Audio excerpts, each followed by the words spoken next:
certain hope of resurrection. These are the beliefs on which monotheism has based itself and upon which it continues to exert its extraordinary and lethal power. And I won't take your offer. Rabbi, I can't take it. I can't say all they're talking about is posthumous fame. All they're talking about is reputation. After all, people still read Shakespeare. Surely that proves that there's an afterlife. No, I'm sorry. It's a confusion of categories. It's not comparing like with like. It's not even non-overlapping magisteria. It's radically discrepant views of what reality is. And if religion would say, we don't promise you anything after death, that would be the end of it. And Shmuley would be talking ethical Judaism, and I would be saying, atheism is compatible with any belief you like. You can be an atheist and be a supporter of Ayn Rand, the most famous atheist in America.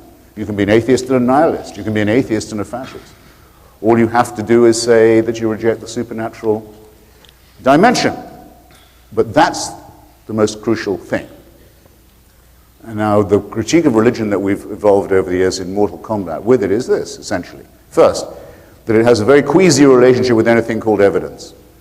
That it makes very, very large claims for itself. Perhaps Rabbi Shmuley won't choose this evening to do so, but it claims to talk in terms of redemption, of salvation, and even of eternity. And there's an inverse relationship between what it claims and the amount of evidence that it can muster. And that this is its original, if you like, sin. Second, that it seems to deal in absolutes, that it appears to want us to think of a God who is in some way or another a dictator in this world, and if this one should prove disappointing, I think you used the word dress rehearsal, the term dress rehearsal, a mere ante-room. If you think this is unfair, if you think this is discrepant, if you think this is irrational, why do the evil prosper? Why do the good get trampled underfoot and left behind? Never mind. Once you've squeezed with agony through the keyhole of death, there's another whole world where all that will be put right, where every tear will be dried and every injustice compensated, which, if it was true, would be a terrible exercise in sadomasochers. And why put a bunch of rats into a labyrinth of torture? See how they do, surprise them with new rules, even bigger surprise when you squeeze them through that last gap. Now we have you, and now you're due for a verdict against which there is no appeal. If you don't believe in that as a scheme, you don't believe in God. You don't believe in the biblical promise of redemption and salvation, and you certainly don't believe in the resurrection. So I think Shmuley's word on that is that that's the case, is as good as anyone else's, and I would say perhaps better than some. But I'm talking also to people who will be tuning into this broadcast later, and I have a captive audience, and so I've got a couple more points to make before I rest the case that you smoothed for me.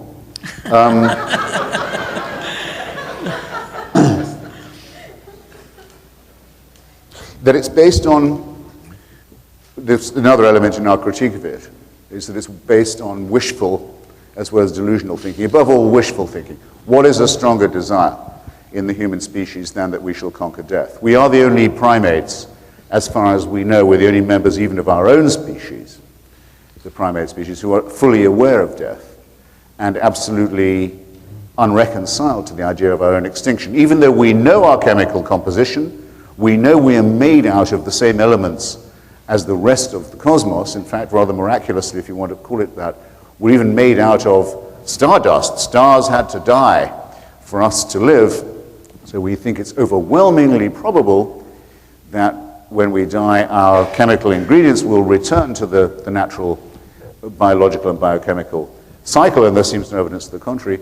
There may be animals who know how to fear death, but certainly no animals who know how to deny it. That's why it's so interesting that among the most frequently asked questions of people to their priests and mullahs and rabbis about the afterlife is, will my dog or cat be there too?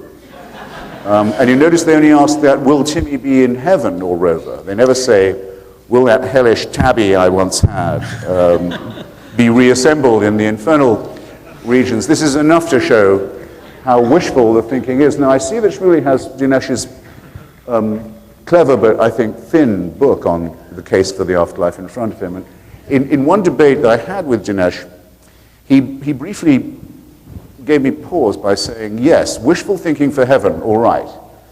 That's hedonistic, that's a hope, that's a desire. But then why would people who were wish thinking, why would they want hell? Good point, and it tells against simple-minded Freudianism, as does a lot of other evidence. But not all of our wishes are completely transparent to us, I think, and not all of them are hedonistic, especially as they respect or regard other people. I was one of the 2 or 3 white people in the audience at Madison Square Garden in 1985 when Louis Farrakhan gave his famous address to a packed house of the Nation of Islam and addressed the Jews of the greater New York area in a taunting manner and reminded them, and I'll never forget it, he said, and remember, Jews, when God puts you in the ovens, it's forever. And I shall not soon forget the great moan and groan of pleasure that came from that audience at hearing that. And I should have been prepared for it, not just by the stupidity and nastiness and criminality on which this religious nutbag makes his living in this country. Call someone an imam or a priest or a reverend, there's nothing they can't get away with in our culture.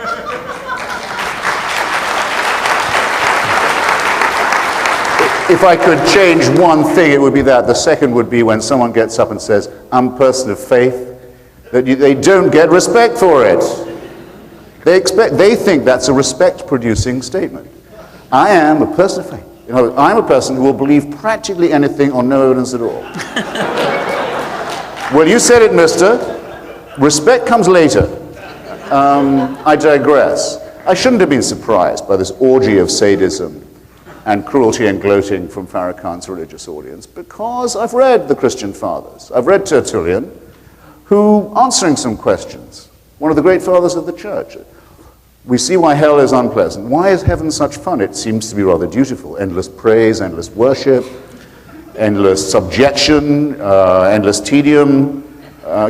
You think that the Lord himself, after the first 5 billion years, would have had enough of the songs of praise. No, it's got to go on forever. Okay, where's the good bits? Tertullian says that we've thought of the good bits. In the intervals of that, you can go to the edge and you can go and look down and gloat on the torments and endless tortures of the damned. We've thought of that. Now, excuse me, that is a founding statement of Christianity. You can't disown it now. These churches wouldn't be here oppressing us. These mosques wouldn't be here incubating madmen and suicide bombers. There wouldn't be mad Jewish settlers on the West Bank thinking if we could only steal other people's land and bring on the Messiah and Armageddon, everything would be all right. There wouldn't be anything of this if it was left to the rabbi, and myself, but it's not. And Joseph Ratzinger, His Holiness the Pope, has just got off the plane in England today to announce that atheists are Nazis. An overdressed little ponce who was himself a member of the Hitler Youth dares to speak this way. He leaves the palace that quite rightly, Shmuley points out, was built on the sale of indulgences. Well, picture the church as if it had not done that. Are you talking about the same formidable multinational force? No, you're not. Have they disowned what they did? No, they haven't. Are there not still chantries all around the world where prayers are paid for and said for the souls of the dead so that there may be remission from sin, measured, by the way, in years and decades? Or, if you've paid a lot of money to a chantry, maybe centuries of remission from sin, as if the Gregorian calendar is used for matters of eternity and infinity. The pathos, the obviousness of this fraud still goes on, and Ratzinger himself is reinstituting the idea that by making donations to the church and regular appearances at its festivals, there may be an element of remission too. And only now is it being discussed that St. Augustine's vile idea that the souls of unbaptized children may not go to hell but go to an indefinite misery of limbo until the second coming may possibly not have been the way, quite the tone of voice in which to speak to parents who'd lost their child. I'm not neutral about this. I don't think those statements are what they clearly are, man-made, silly, pathetic, mediocre, and erroneous. That is a job within the compass of anyone in this room or beyond. No, I go further. It's an evil doctrine. It's a wicked doctrine. It proceeds from people who want, quite wisely and quite shrewdly, real power over real human beings of a really absolutist sort in the only world we've got, which is the here and now. How smart they are to do it, how overdue we are to tell them that we reject this totalitarian interpretation of human life. Well, I'm not going to say why I don't think near-death experiences are impressive now.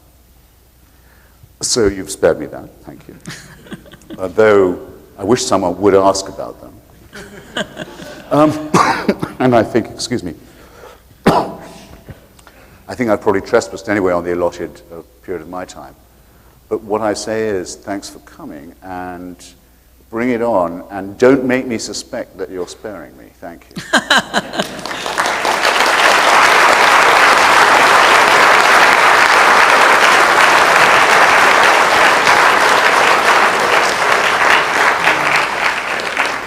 Okay, Shmuley, it's your turn for rebuttal, but take the gloves off now. Take the gloves off. And tell me about the afterlife. Well, does the Rambam recommend it or not? Say. Does he say there'll be resurrection? I'll get to all of that. Where's the difference between you and Maimonides? Christopher, you create a straw man, and then you beat the hell out of it. Fair enough. I don't. You say that this is religion, and therefore I think it's absurd. I'm telling you firmly that Judaism, which is the father, mother of all monotheistic faiths, has never put any kind of serious emphasis on the afterlife, period.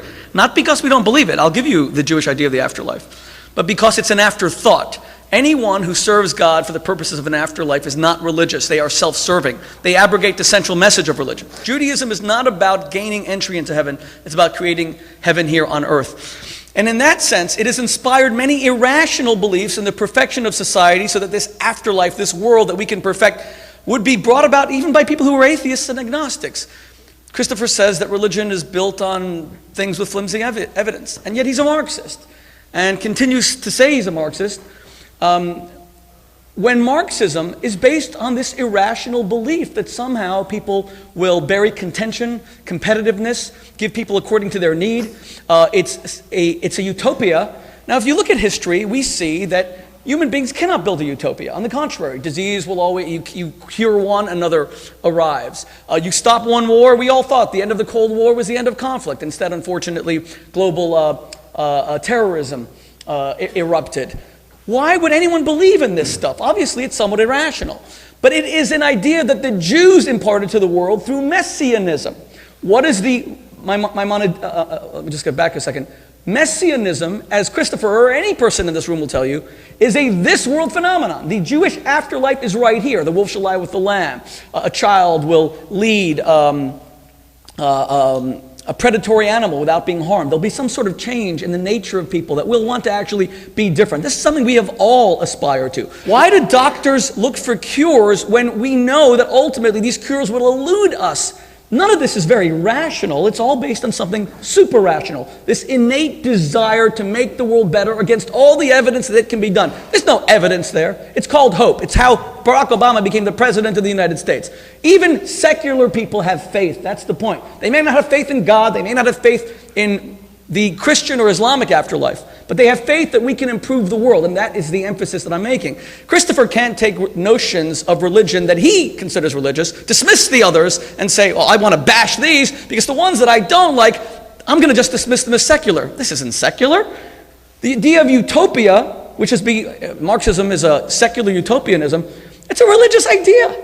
That's why it hasn't really happened yet. It is a religious idea. We now know it doesn't even work. We tried it. The market forces of an open economy produce wealth. It also produces selfishness, materialism, and all this other stuff. And rich and poor, some of the holes in the American economic system. But we tried Marxism and it failed. The people still grab onto it. Why? Out of irrational faith.